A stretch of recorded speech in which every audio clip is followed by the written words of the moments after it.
લોકોએ કીધું કે આ આંદોલન કોઈ રાજકીય રંગ માટે નથી, આ તો આપણા બધાના અસ્તિત્વ માટેની લડત છે.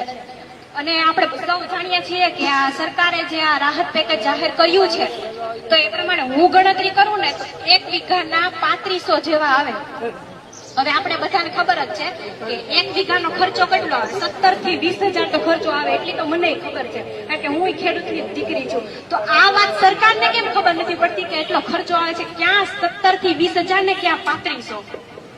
અને આજે મોટી મોટી સંસ્થાઓ ખોલીને બેઠા છે, એ કોઈને આ ખેડૂત માટે એટલી મોટી આફત આવી છે, એટલું મોટું નુકસાન થયું છે, તો એ કેમ નથી કઈ દેખાતું કોઈને?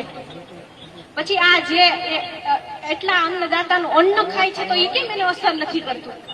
આજે મોટી મોટી હોસ્પિટલો ખોલીને બેઠા છે, તો હોસ્પિટલ તો પછીની વાત આવી, મોટી મોટી યુનિવર્સિટીઓ પણ ઘણી બધી છે. 2-3% ને બાદ કરતા યુનિવર્સિટીની વાત કરું તો એ લોકો કેમ નથી કહેતા કે આ વખતે ખેડૂતને એટલું નુકસાન થયું છે, તો 1 સત્રની ફી ખેડૂતના દીકરા દીકરીને માફ કરીએ?